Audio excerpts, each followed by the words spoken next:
అసలేమైంది నగరానికి? ఓవైపు రోడ్లు ఖాళీ, ఇంకోవైపు ట్రాఫిక్ లేదు, చాలామంది కనబడరేంది అని అనుకున్నా. ఓ, ఓట్లు వచ్చినాయి కదా, పట్నం ఖాళీ అయింది అందుకే అని అప్పుడు అర్థమైంది. అవు మరి చాలా మంది పల్లెబాట పట్టిర్రు. ఆఫీసులలో పనిచేసేటోళ్ళు, దుకాణాలలో పనిచేసేటోళ్ళు, సినిమాళ్ళు, వాళ్ళు వీళ్ళు అందరికందరు బస్ ఎక్కి ఓటే పోయేదలిగి.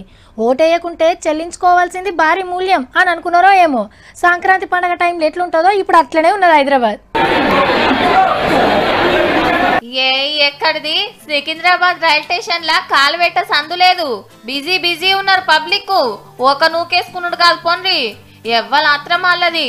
పట్నంకెళ్ళి విజయవాడ, విశాఖపట్నం, తిరుపతి పోయే ఏ బండి చూసినా ఇట్లనే ఉన్నారు పబ్లిక్. ఓట్ల కోసం ఊర్లకు పోయేటోళ్ళ కోసం ఎన్ని బండ్లు నడిపినా సరిపోతలేవు.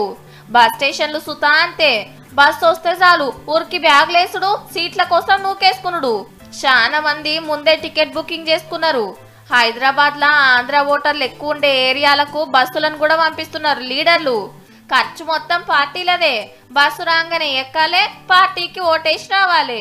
జగన్ బస్సు పెట్టాడు కాబట్టి మమ్మల్ని ఫ్రీగా ఇడిచి వస్తాడు కాబట్టి వేస్తాం జగన్ అన్నకే. టీడీపోలు సుతా బస్సులు కట్టిండ్రుల్లో. తుఫాన్లు, టాటా సుమోలకు కూడా ఫుల్ గిరాకీ. కిరాయిలు మొత్తం లీడర్లే కడుతున్నట, మీదికెళ్ళి పైసలు కూడా ఇస్తున్నారట. ఇక టోల్ గేట్ల కాడ చూడుండి ఎంత పెద్ద లైనో. విజయవాడకు పోయే పెద్ద సడక్ మీద గీ తీళ్ళ ట్రాఫిక్ జామ్ అయింది. ఈడికేలా ఆంధ్రాకు పోయి ఎవరిని గెలిపించొస్తారో చూడాలి.